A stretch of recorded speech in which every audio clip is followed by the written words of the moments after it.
오늘 우리에게 주신 하나님의 말씀은 요한복음 14장 25절에서 31절 말씀입니다.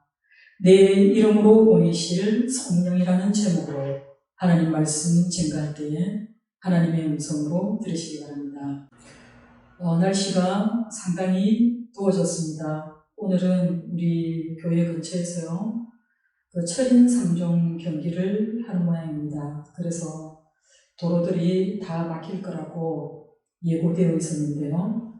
미리 알려주었기 때문에 저는 아침에 더 일찍 나올 수 있었습니다. 여러분이 교회를 오실 때에 불편함은 없었는지 잘 모르겠습니다. 어쩌면 뭔가 알려져 있을 때 우리는 그 알림에 따라서 행동하면 실수가 없고 또 우리의 생활이 안전합니다. 오늘은 우리 주님께서 말씀하신 대로 성령이 오신 성령 강림 주일입니다. 여러분은 성령 강림 주일이 여러분에게도 특별한 날입니까? 그냥 교회들이 의뢰인 교회력에 따라서 지내는 그 한 달의 절기로만 생각하십니까? 우리가 사도행전 1장과 2장에 걸쳐서 우리 주님이 하신 말씀과 그리고 제자들이 어떤 마음으로 기도하는 가운데 그 성령을 경험했는지를 확인하게 된다면 그날이 곧 우리의 날이어야 한다라고 생각합니다. 여러분은 주님을 내 마음에 모심으로써 그 뜨거움을 경험하셨습니까? 예수님을 내 안에 모셨기에 그분이 내 삶을 어떻게 바꾸어 가셨는지 여러분은 경험하고 살고 있습니까? 일반적으로 요한복음 14장부터서 17장까지를 다락방 강화라고 이야기합니다. 강화라는 이 말은요, 예수님께서 제자들에게 강의하시듯이 쉽게 그 말씀을 풀어서 하신 것을 의미합니다. 특히 이 강화는요, 예수님의 고별 설교라고도 얘기하고 또 예수님의 유언장이라고도 이야기합니다.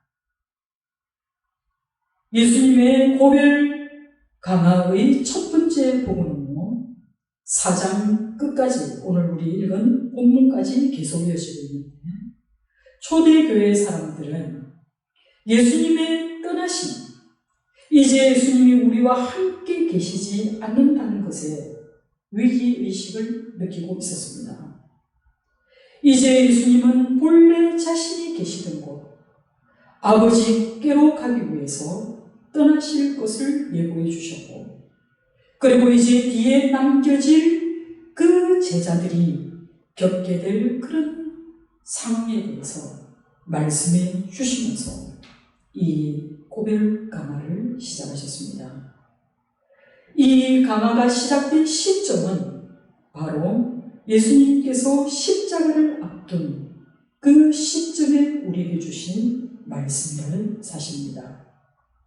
마태는 세상이 끝날까지 너와 함께 하리라는 예수님의 약속을 전해주었다면, 누가는 제자들이 성령을 받게 될 것이라고 하는 예수님의 약속을 기록해 두었습니다. 그런 반면에 요한은요, 이 강화를 통해서 예수께서 잡히시던 날 밤 마가의 다락방에서 세상에 남아있을 그 제자들을 고아와 같이 버려두지 않고 다시 오실 것이며, 또 보혜사 성령을 보내셔서 늘 함께 하실 것을 약속해 주시고 또 우리에게 참된 평안을 약속해 주셨습니다. 이 본문의 내용은요, 유다가 떠나고 난 뒤에 예수님은 제자들에게 근심하지 말라고 위로하십니다.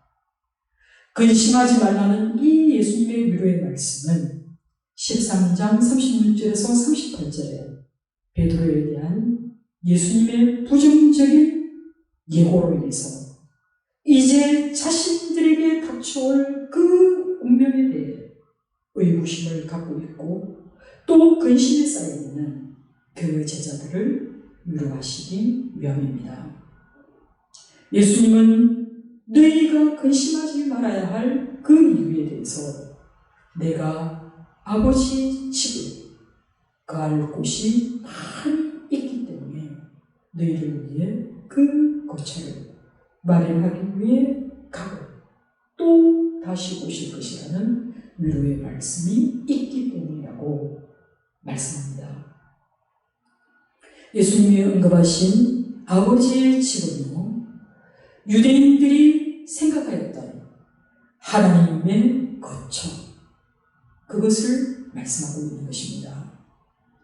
주님께서 말씀하신 이 말씀과 연결해서 생각해 보면 이 하늘이라는 이곳은요, 그런 공간적인 하늘, 곧 우주의 공간과 구별되는 우리 하나님이 거처하시는 그 하늘을 말씀하신 것입니다.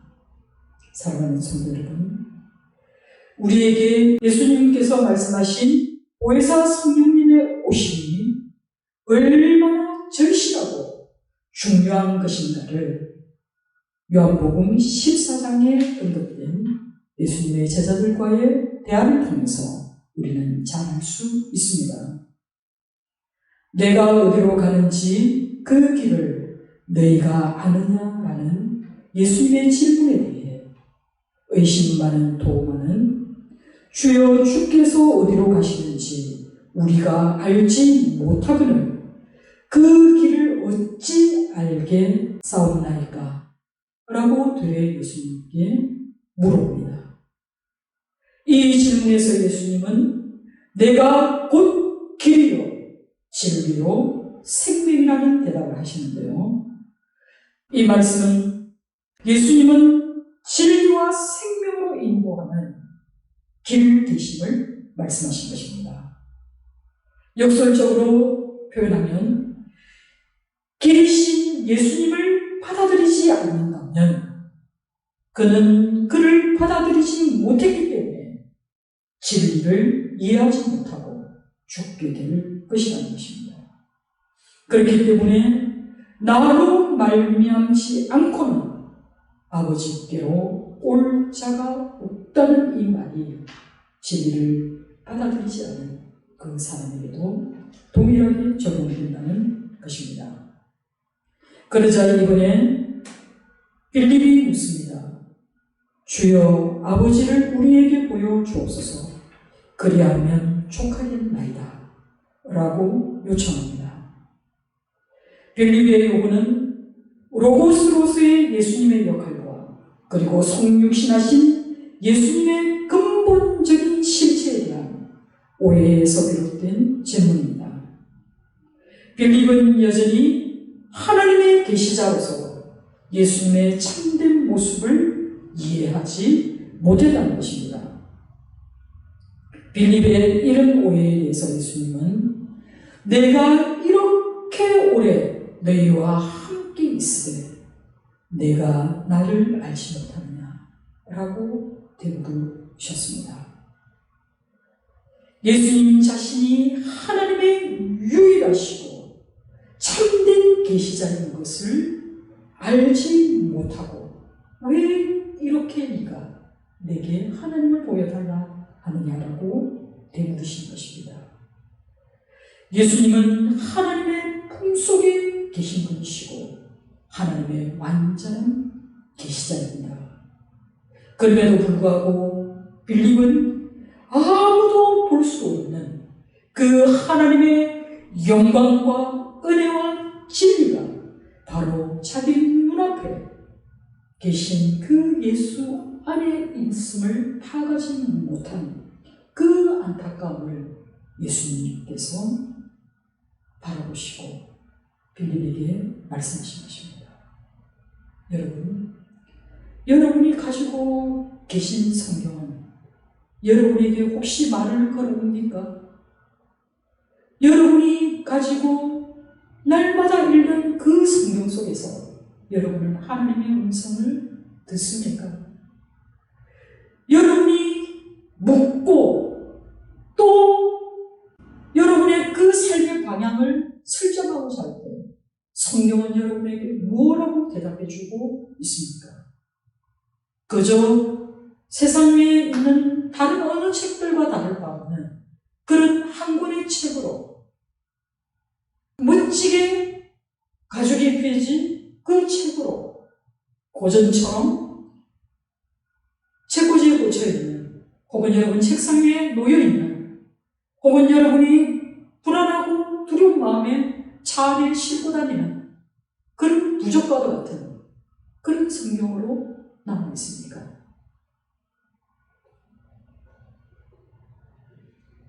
빌립의 모습에서 어쩌면 우리는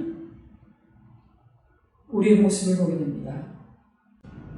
이 빌립의 말을 들으시고 예수님과 하나님의 관계가 어떤 것인지를 분명히 말씀해 주십니다. 14장 11절 상반절에 내가 아버지 안에 거하고 아버지께서 내 안에 계심을 믿으라 라고 말씀해 주신 것입니다. 요한복음에서 요한이 즐겨 사용하는 단어 가운데 거하다라는 이 단어는요, 매우 특별한 그런 친밀감을 나타내는 그런 단어로 사용되고 있습니다. 예수님이 아버지 안에 거하시는 것처럼 저와 여러분도 아들이신 예수 안에 거하게 되는 이 관계가 하나님을 아는 열쇠입니다. 그리고 이것이 바로 우리 신앙생활의 중심이 되어야 합니다. 그리스도 안에 거할 때에 우리는 생명의 더 깊은 차원을 발견하게 됩니다. 예수님은 제자들에게 자신이 지상에서 행한 그 모든 일들, 그 하나님의 일들을 이제 내가 아버지께로 돌아가고 난 뒤에 제자들이 행할 것임을 약속해 주셨습니다. 그리고 이런 능력을 행하기 위해서 우리가 늘 깨어 기도해야 한다고 당부해 주셨습니다. 사랑하는 성도 여러분, 우리는 성령님의 내주하심을 사모하고 그리고 성령의 감동과 그에 따른 그 체험이 얼마나 중요한 것인가를 깊이 인식해야 합니다. 달리 얘기하면 성부 하나님께서 보내신 그 성령을 받지 않으면 우리는 하나님의 뜻과 하나님의 그 섭리를 깨달을 수 없습니다. 또 헤아리지 못하기 때문에 불신앙에 빠질 가능성이 매우 높습니다. 예수님은 제자들을 위하여 거처를 예배하러 가실 뿐만 아니라 성령이라고 불리는 보혜사, 곧 진리의 성령님을 보내셔서 제자들과 함께 계시고 또 그 진리의 성령님은 기본적으로 예수님께서 가르치셨던 그 모든 것을 생각나게 해 주실 것이라고 말씀하셨습니다. 보혜사 파라클레토스는요, 위로자, 중보자, 변호자, 그리고 조력자 이런 뜻을 가지고 있습니다. 그러면서 16절에 예수님은 제자들에게 또 다른 보혜사를 너희에게 주신다 라고 말씀하시는데요, 여기서 다른이라는 이 말은 전혀 다른 종류에서 가져온다는 것이 아닙니다. 동일한 종류 내의 또 다른 하나를 의미하고 있다는 것입니다. 불에서 말하면 예수님이 자신과 동일한 또 다른 존재를 우리에게 보내주시겠다는 그 약속입니다. 그리고 36절 상반절을 보면요, 이 보혜사 곧 아버지께서 내 이름으로 보내실 성령에 대해서 말씀하고 있는데요. 이것을 잘게 끊어서 읽어보면 이 성령님은 성부 하나님께서 우리에게 보내주실 것이라는 것입니다. 그런데 이 성령님은 예수님께서 강구하신 것에 의해서 예수의 이름으로 오실 분이라는 말씀입니다. 그렇기 때문에 이 성령은 하나님의 영이시고 또 예수 그리스도의 영이라고 우리는 부르는 것입니다. 성령님은 예수 그리스도의 이름으로 이 땅에 오셔서 그의 제자들과 함께 예수께서 하신 그 모든 일들을 이제 그 제자들이 계속 진행해 갈 수 있도록 함께 하실 하나님이십니다. 그리고 또 성령 하나님께서는 그리스도의 재림을 준비하기 위해서 이 땅에 오신 겁니다.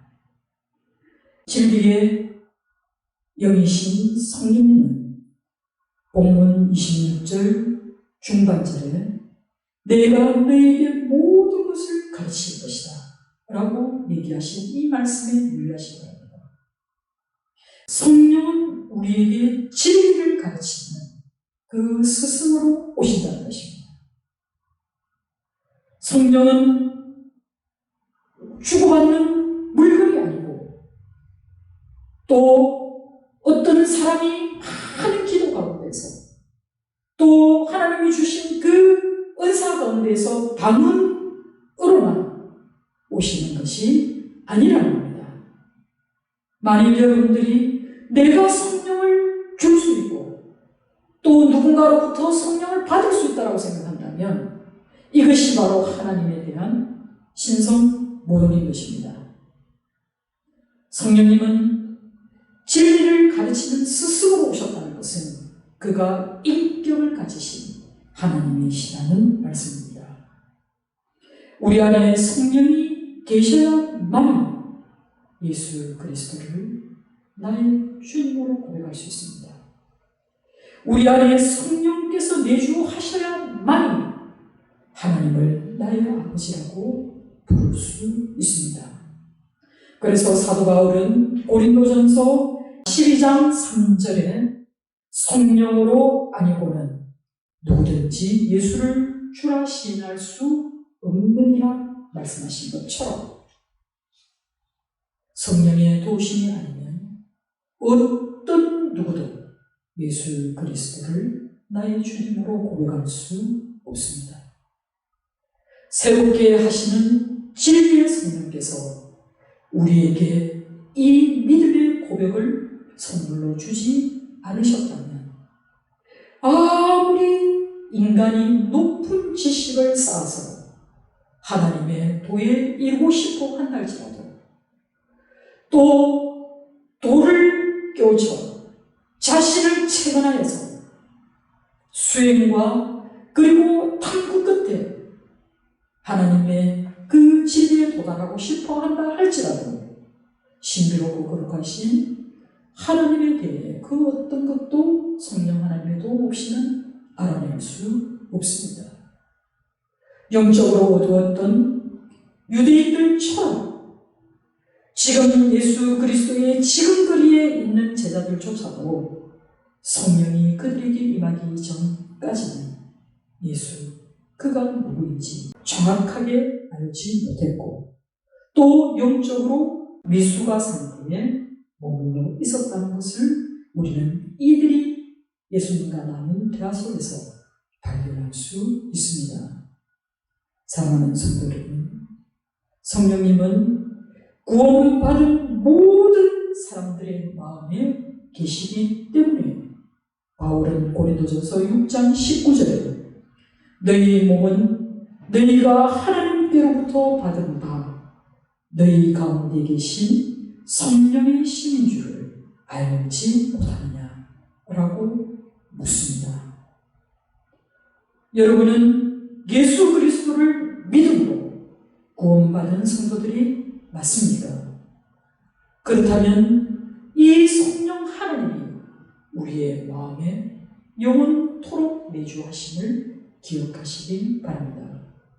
그리고 이 성령 하나님은 우리 안에 내주하실 뿐만 아니라 우리 교회 공동체 안에도 내주하시면서 우리와 친밀한 그런 교제를 원하시는 그런 인격적인 하나님이십니다.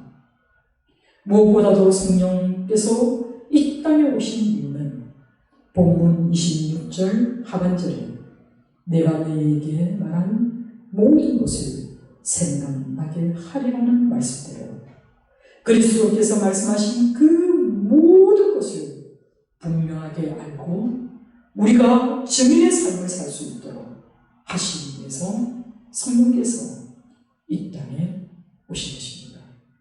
이 땅에 오신 그 성령 하나님은 이 세상 끝날까지 우리 주께서 재림하시는 그날까지 우리와 함께 하실 그런 하나님이심을 믿으시기 바랍니다.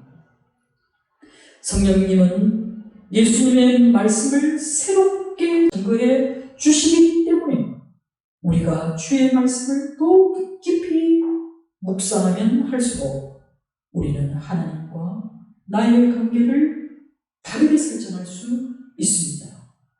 그렇게 바른 관계 속에 하나님과 연합하고 주 예수 그리스도와 연합하는 그 올바른 관계를 유지할 수 있도록 도우시는 분이 바로 성령 하나님이십니다.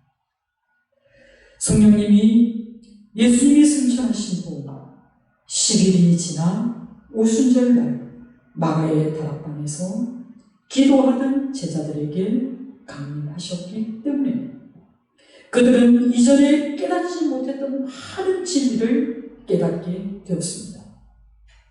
그들과 함께 동고동락하시면서 그들에게 말씀하셨던 그분, 그들에게 세상을 어떻게 살아야 할지 그 지혜와 명철을 가르쳐 주셨던 바로 그분, 우리의 눈앞에서 500여의 기적을 일으키시고 무리를 끌어오시고 풍랑을 잠잠케 하시고 또 눈먼 자를 눈뜨게 하시고 또 죽은 자를 살리셨던 그분이 바로 하나님의 아들이심을 확신할 수 있는 그 근거가 되었던 것입니다.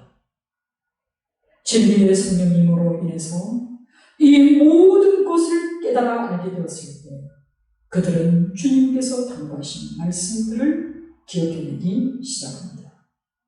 그리고 주님께서 말씀하신 그 말씀에 순종하는 그 길을 걸어가게 됩니다. 우리 주님께서 하나님 아버지의 말씀에 순종하였던 것처럼 그리스도의 제자된 우리 역시 사명의 길을 걸어갈 수 있게 된 것입니다.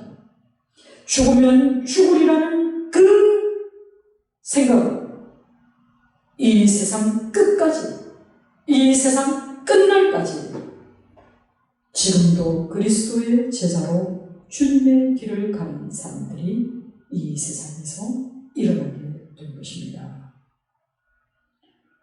또 몇몇의 사도들은요, 그 살아계신 하나님, 성령을 우리에게 보내주셔서 모든 것을 알게 하신 그 하나님이 바로 나의 주, 나의 하나님이심을 알았기에 그들은 주님이 하신 모든 일을 대신 가르치고 또 주께서 가르쳐 주신 그 생명의 말씀을 성경으로 엮어서 우리에게 전해 주었습니다.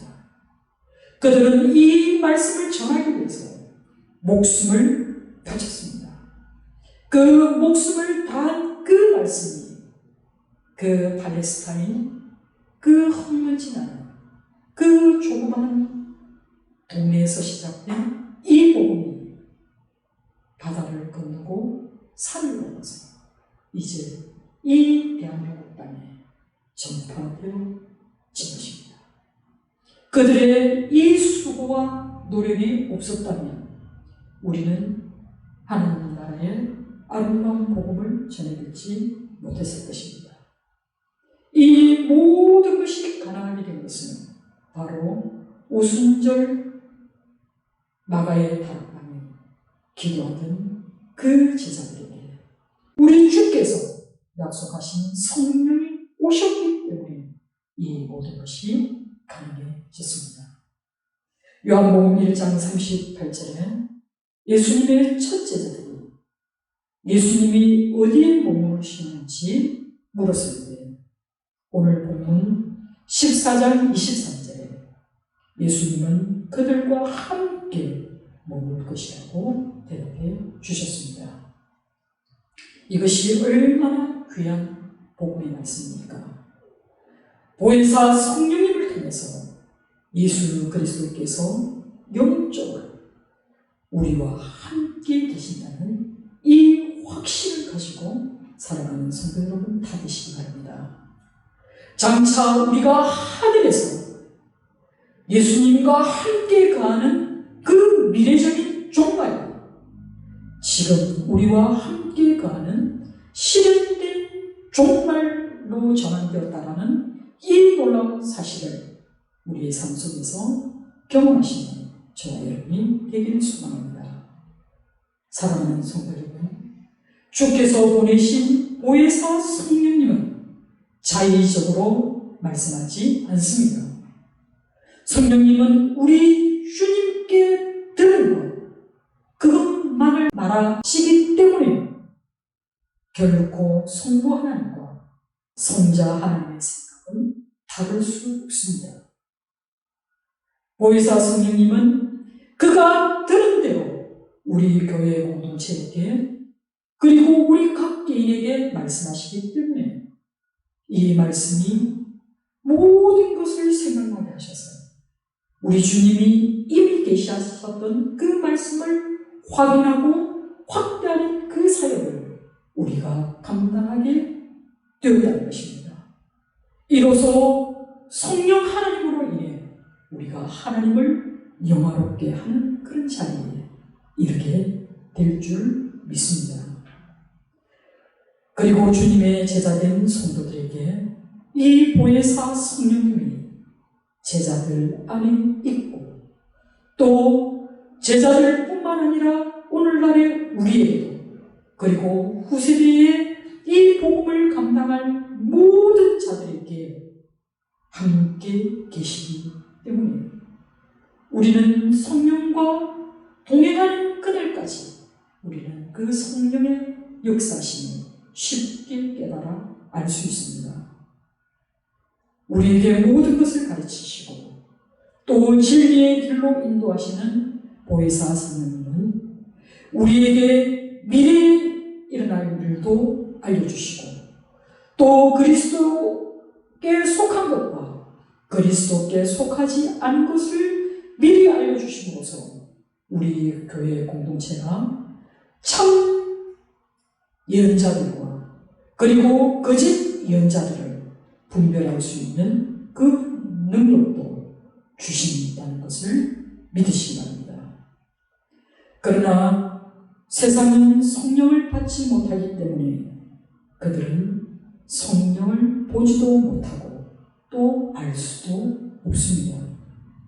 그 결과 그들은 우리처럼 주님의 계명을 따라 살아갈 수도 없습니다. 계명을 따라 살지 않았다라는 이것은 그들이 예수님을 사랑하지 않았음을 드러내는 것입니다. 보혜사 성령님은 죄와 의와 심판에 대해서 반드시 세상을 책망할 것이라고 요한복음 16장 8절에서 11절에 말씀하고 있습니다. 그러나 성령이 제자들 가운데 계시기 때문에 제자된 우리는 우리 주님께서 하신 그 말씀을 그리고 우리 하나님의 그 계명을 지키고 또 순종하며 나아갑니다. 우리가 얼마나 하나님의 말씀에 순종하고 살아가는가, 이것이 바로 우리가 얼마나 주님을 살아가는지를 확인할 수 있는 그 척도가 될 것입니다. 이어서 예수님은 27절에 평안을 너희에게 끼치니 곧 나의 평안을 너희에게 주노라. 내가 너희에게 주는 것은 세상이 주는 것과 같지 아니하니라. 너희는 마음에 근심하지도 말고 두려워하지도 말라. 라며 다시 한 번 더 제자들을 위로하십니다. 예수님은 제자들에게 평안을 남기셨습니다. 그리고 1절에서 언급하셨던 것처럼 다시 한 번 더 제자들에게, 그리고 오늘날 그리스도인으로 살아가는 저와 여러분에게 두려워하지 말라고 말씀하십니다. 예수님이 떠나신 것이 너희에게도 더 좋은 일이기 때문에 제자들에게 슬퍼할 이유가 아니라고 위로해 주신 것입니다. 주님께서 주시는 이 평안은요, 갈등과 염려가 없는 그런 상황에 너희가 놓일 것이라고 말씀하는 것이 아닙니다. 비록 너희가 갈등과 고통과 염려 속에 놓인다 할지라도 너희는 내적 평안을 누리게 될 것을 말씀해 주신 것입니다.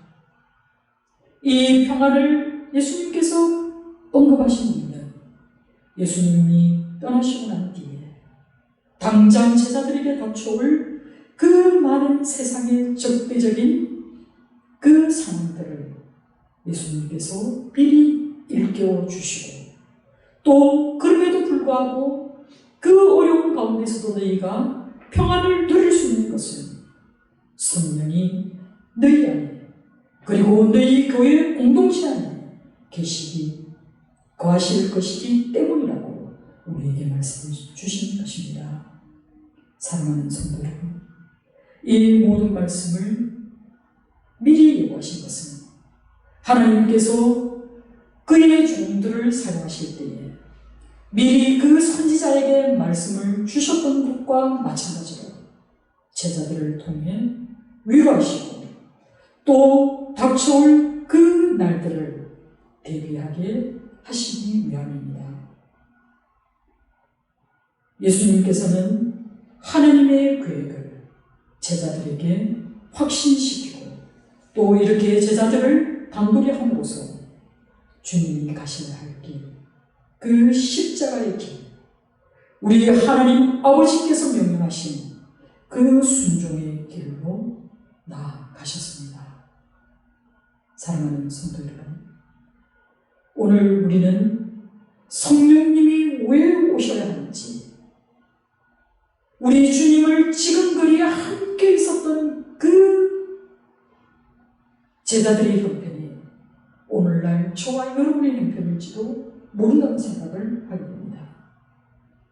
성령님이 우리 마음에 강력하게 임재하지 않으면 우리는 성경의 어떤 말씀도 도마처럼 의심할 수밖에 없고, 또 빌립처럼 예수님을 오해할 수밖에 없습니다. 그렇기 때문에 연약한 우리 삶 위에 성령의 기름 부으심이 있기를 간구해야 합니다. 그리고 예수님께서 말씀하신 그 성령의 은혜, 그리고 그 성령의 풍성한 진리의 영이 우리 안에 내주하시기를 간절히 소망해야 할 것입니다. 우리 자신뿐만 아니라 우리 가정 가운데, 그리고 우리 교회 가운데, 그리고 한국 교회 가운데, 이 나라 가운데 성령 하나님의 역사심이 풍성하게 될 것을 간구해야 할 것입니다. 보혜사이신 성령님은 또한 사람의 마음과 하나님의 마음을 이어주시는 분이십니다. 성령님은 그저 추상적인 그런 신학적인 개념이 아닙니다. 오히려 성령님은 아주 현실적인 우리의 신앙을 도와주시는 그런 분이시기 때문에 우리가 성령으로 인해서 우리 주님과 연합하게 될 때, 그리고 성령 안에서 살아계신 우리 하나님과 올바른 관계를 설정하게 될 때, 우리는 성령의 도우심으로 올바른 신앙인의 길을 완주해 갈 수 있을 줄 믿습니다. 사랑하는 성도 여러분, 우리가 천국에 가는 것과 천국이 우리에게 임하는 것은 별개의 문제입니다. 우리 안에 예수님과 아버지가 거하신다면 우리는 언제든지 하나님을 사랑할 수 있습니다. 그리고 우리는 언제든지 하나님을 추구할 수 있습니다. 그리고 우리는 언제든지 하나님의 말씀에 순종하는 삶을 살아갈 줄 믿습니다. 그 성령 하나님께서 오순절 마가의 다락방에 임하셨을 때 그 제자들의 삶의 모든 것이 변화되었던 것처럼 불같이 임하셨던 그 성령이 우리의 사사로운 모든 육신의 정욕을 불사르고 성령의 소욕에 사로잡힌 자로 살아가게 하셨던 것처럼 우리에게도 강력한 성령의 불이 또 성령의 그 따스함이 임하게 되기를 간구하는 저와 여러분 되시기를 주님의 이름으로 축원합니다. 기도하겠습니다.